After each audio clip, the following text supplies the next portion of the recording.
बिस्मिल्लाहिर्रहमानिर्रहीम। अस्सलाम वालेकुम दोस्तों आजकल हम जिस अहद में ज़िंदा हैं वो ऐसा अहद है जिसमें ख़यालों का एक हजूम है जो सवाल बन के हमारे जहन में मुस्तकिल रुकावट का बाइस बन रहा है। और ऐसे ऐसे सवालात जहन में आते हैं जदीद दौर के हवाले से, मज़हब के हवाले से, जो हमें परेशान रखते हैं और हमें उसका कोई हल नहीं मिलता। आज इसी तरह के सवालात के लिए हमने अपने स्टूडियो में एक ऐसी शख्सियत को दावत दी है जो हमारे उस्ताद की हैसियत रखते हैं। और अक्सर औक़ात जब हमें किसी सवाल के जवाब के लिए हम तिश्ना रह जाएं, प्यास रह जाएं, तो उस प्यास बुझाने के लिए हम इनके पास आते हैं। इनका नाम है डॉक्टर अज़हर वहीद। हम डॉक्टर साहब से आज कुछ सवालात करेंगे। मैं उम्मीद करता हूँ ये वो सवालात हैं जो आपके दिल के भी बहुत करीब होंगे। और मैं ये भी उम्मीद रखता हूँ कि इनके जवाबात पाके आप में जो तिश्नगी या प्यास होगी वो बहुत हद तक इंशाअल्लाह बुझ जाएगी। डॉक्टर साहब अस्सलाम वालेकुम, आप कैसे हैं सर? वालेकुम अस्सलाम। डॉक्टर साहब, कुछ सवालात हैं जो हम चाह रहे थे कि आपसे करें और उनके जवाब आपसे हासिल करें। ये सवालात जो हैं, आप जानते हैं कि जदीद दौर में जो स्टूडेंट्स हैं, स्पेशली जिनका एज ग्रुप जो है वो 18 से 30 के दरमियान है, जो या कॉलेज गोइंग हैं या अपनी जॉब से अभी भी गए हैं, वो मीडिया का एक ऐसा इन्फ्लक्स है और इन्फॉर्मेशन इतनी ज़्यादा है कि कभी कभी उनको इस इन्फॉर्मेशन में ये नहीं मालूम पड़ता कि अपना कौन है और गैर कौन है, और इसमें वो कंफ्यूज हो जाते हैं। ये सवाल मज़हब के हवाले से भी होते हैं, ये सवाल जदीद तालीम भी पैदा कर रही है, ये सवाल वो इंटरप्रटेशन या तशरीह भी पैदा कर रही है जो हम मसाजिद के मंबर से सुन रहे हैं। किसी को कंक्लूसिवली सही कहना या गलत कहना ये भी मुश्किल होता है। तो इसीलिए आपसे कुछ वक्त हम चाहते थे कि आप कुछ वक्त इनायत करें और कुछ सवालात के। देखिए, कॉन्सेप्ट की क्लैरिटी जो है ना, ये तो बहुत ज़रूरी है। आपने सुना होगा कि वो clarity of concept is the key to success. तो किसी भी शोबे में कॉन्सेप्ट की क्लैरिटी जो है ना, उसके बगैर ऐसा है कि आपका फ़िक्री सफ़र आगे नहीं बढ़ता। तो अगर कॉन्सेप्ट की क्लैरिटी आपके पास होगी तो फिर वो जो जितना भी इन्फ्लक्स होगा मीडिया में, आप उसमें से राइट चूज़ कर लेंगे। जैसे वो सुनते हैं कि जो पीकॉक होता है वो मोती चुन लेता है। वो दूध, अगर दूध मिलावट ज़्यादा भी हो तो वो उसके पास कुदरत ने हुनर दिया होता है कि वो पानी अलग कर देता है और दूध को अलग करके पी लेते हैं। तो अगर कॉन्सेप्ट की क्लैरिटी होगी तो फिर आपके पास ये स्किल भी आ जाएगी।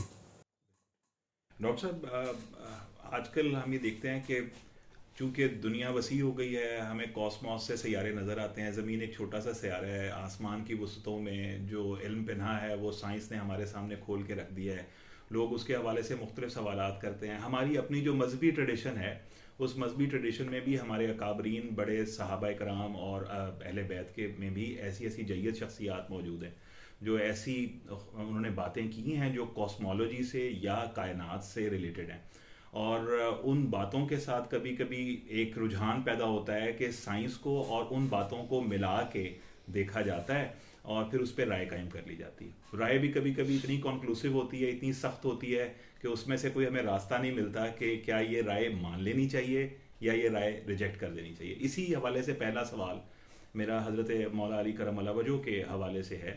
जिस तरह उनका एक कॉल मशहूर है, मारूफ है, जिसमें आपने फरमाया कि लोगों को शायद ज़मीन के रास्तों का उतना इल्म नहीं होगा जितना मुझे आसमान के रास्तों का इल्म है। अब ये कॉल तो अपनी जगह बड़ा मारूफ भी है और इंसान को एक्साइट भी करता है कि आसमान के रास्ते, लेकिन चूंकि अब कॉस्मोलॉजी भी साथ साथ साइंस की चल रही है तो कुछ लोग जो हैं वो उसको सिर्फ कॉस्मोलॉजिकल जो पाथवेज हैं या जो रास्ते हैं या कभी कभी उनको पोर्टल्स की इस्तिलाहें दी जाती हैं उन तक महदूद कर देते हैं। तो क्या ये जो कॉस्मोलॉजी है इस तक ही ये कॉल महदूद देखना चाहिए, इसकी कोई बड़ी जहर है? बात ये कि पूरी की पूरी कॉस्मोस असल में ज़मीन ही है ना। यानी कि जिसको हम स्पिरिचुअल टर्म में, दीनी टर्म में आसमान कहते हैं, वो ये वाला आसमान तो नहीं है, क्योंकि ये आसमान इटसेल्फ तो कुछ भी नहीं, हद निगाह है। आप अगर चंद किलोमीटर ऊपर उठ जाते हैं तो आसमान हो रहे, तो आसमान कोई इटसेल्फ चीज़ नहीं ना। मतलब ये कि जो भी आपका टाइम एंड स्पेस का जो मैट्रिक्स है ना, सारे का सारा ये ज़मीन ही कहलाएगी। और जब ये इसके मुकाबले में लफ्ज़ आसमान इस्तेमाल किया जाता है तो इसका मतलब होता है कि ये इसका तल्लुक़ गैब के हवाले से। ये समझना ज़रूरी है। यानी कि आप ये समझ लें कि अगर आपने किसी दूर इंटरस्टेलर गैलेक्सी में अगर कोई प्लैनेट डिस्कवर कर लिया है कि जहाँ पे लाइफ थी, तो वो भी ज़मीन ही है, उसको आसमान न कहें।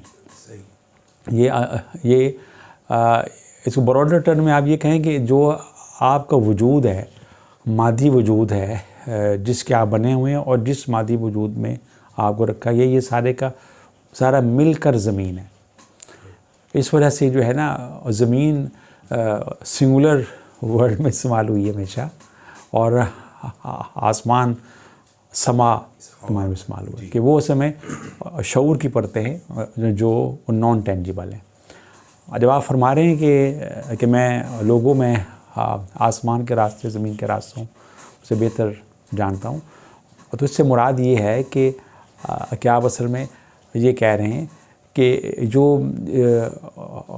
ज़मीनी जो सोर्सेज ऑफ नॉलेज हैं, इससे फार बेटर और बियॉन्ड दिस, इसके स्कोप से भी बाहर मैं इल्हामी हिदायत को जानता हूँ कि मुझसे इल्हामी हिदायत के बारे में पूछो। ये ज़मीन के मामला तो ख़ुद भी आप तय कर लोगे ना। यानी कि जब ये कहा गया कि मैं ज़मीन की निस्बत, क्योंकि वो ज़मीनी जो मामलात हैं जिसमें आपकी सारी की सारी साइंस आ जाती है, फ़लसफ़ा आ जाता है, ये सब बाय डिफ़ॉल्ट सेकुलर प्लेटफॉर्म है। इसमें अगर एक शख्स कलमा गो है या नहीं है तो उससे कोई फ़र्क नहीं पड़ता। चाँद पर जाने के लिए आपको कलमा पढ़ने की ज़रूरत नहीं होती। आप इंजन बनाने के लिए या आपको कुछ शिप यार्ड खड़ा करने के लिए आपको 6 कलमे पढ़ने की कतन ज़रूरत नहीं होती। वो उसका एक साइंस है, फार्मूला है, उसके मुताबिक और जो भी मिस्टर XYZ खड़ा होगा वो कर लेगा। और जो दवाई मुसलमान पर काम कर रही है वही मोमिन पर काम करेगी, वही काफिर पर काम करेगी। मोमिनी के लिए हमें पेंसिलिन अलग से ज़रूरत नहीं है। ये जो दुनिया है, ये जो मैट्रिक्स है, फिज़िकल जो मैट्रिक्स है, ये एक कॉमन प्लेटफॉर्म है हर एक के लिए। यानी कि आप यहाँ पर तहकीक करके तस्लीम तक नहीं पहुँच सकते।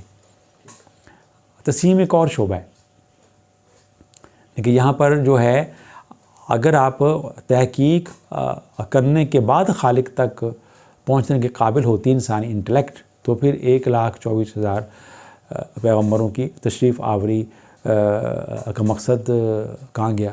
फिर तो जो शख्स भी, जिसके साथ भी पास भी डाटा मौजूद होता, अब उसको ब्यूटीफुली एनालाइज कर लेता, वो पोर्टल्स खोल लेता, वो जो है चैनल्स का पता कर लेता, तो उसको पता चल जाता मलाइक के हैं। यहाँ पे एक इम्पॉर्टेंट बात ये है, गैब का लफ्ज़ जो है, क्योंकि हम लोग ना इसकी तशरीह में कंफ्यूज हो जाते हैं। मिसकॉन्सेप्ट असल में यहाँ से पैदा होते हैं। गैब जो है, ये अक्सर लोग इसको समझाने के लिए ये मिसालें दे रहे होते हैं। जी एक चीज़ है, मैं उसको देख रहा हूँ, मेरे लिए गैब नहीं है, आपके लिए गैब है।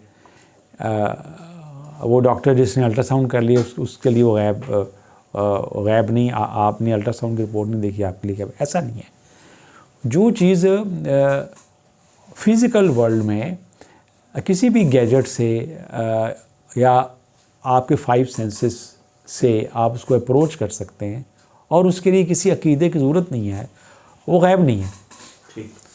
गैब एक ऐसी दुनिया है, गैब एक ऐसी वर्ल्ड है जहाँ तक रसाई का वाहिद ज़रिया यूनुन बिर रसूल है।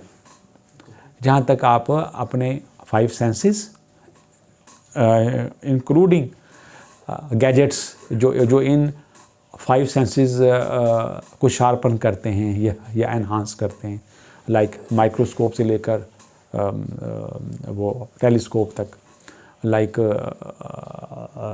किसी रेडियोलॉजिकल बीम से लेकर किसी इंफ्रारेड रेडिएशन तक, जो भी गैजेट्स हैं आपके पास, जो जहाँ तक इनकी रसाई है वो फिज़िकल वर्ल्ड है। वैसे ही जैसे आप देखें कि आपने व्हाट्सएप कॉल में ला ली अमेरिका में है जी, एक बंदा जिसको नहीं स्काइप खोलना आता, वो गैब है। ये तो ये गैब तो ना हुआ, ये तो एक टेक्नोलॉजी हुई कि आपके पास है उसके पास नहीं है, आपके पास फ़ोन है उसके पास नहीं है, आपके पास लेज़र बीम है आपने इस दीवार के पार भी देख लिया, आपके पास अल्ट्रासाउंड वेव है आपने मदर वॉर्म्स में जाकर बच्चे का स्केलेटन देख लिया, बच्चे की सेक्स देख ली। तो कहने का मकसद है कि ये कतन गैब नहीं है। गैब का ताल्लुक़ वो है कि जिसका ताल्लुक़ रसूलों के इत्तला के साथ हो, जिसमें फ़रिश्ते हैं, जिसमें क़यामत है, जिसमें जन्नत है, पुलसरात है, दोज़ख है, ख़ुद रब्बे करीम है जो सबसे बड़ा गैब है, जिस तक इन्फॉर्मेशन की हद तक भी रसाई उस वक्त तक नहीं है जब तक हम रसूलों पर ईमान न लें। तो उस समय अगर आपने इस लफ्ज़ के मतलब को खोलना है, यूमिनून बिल गैब क्या मतलब, तो आसानी के लिए समझ लें यूमिनून बिल रसूल। और बाय द वे लफ्ज़ नबी जो है इट्सेल्फ इस्तिलाहन जो है कहते ही ऐसी शख्सियत के बारे में जो गैब की इतला देता हो, और सिर्फ इतला देने वाला नहीं है, सिर्फ ख़बर देने वाला नहीं है, गैब की ख़बर देने वाला कि जहाँ तक आप की इंटेलेक्ट नहीं पहुँच सकती, वो गैब की दुनिया है, वो आसमानी रास्ते हैं, वो आसमान का स्कोप वो है। सर, जो मैं समझाऊँ आपकी बात से, आप फरमा रहे हैं कि जो बालाए हवास किसी गैजेट की तहत आप मालूम ना कर पाएँ और वो नबी की तरफ से ख़बर का मोहताज हो, उसको गैब कहते हैं। वो गैब कहने वाला, बिल्कुल एग्जैक्टली। ये आपने जो सारी डिस्कशन थी आपने इसको एक जुमले में गोया अपनाने की कोशिश की बहुत अच्छी तरह।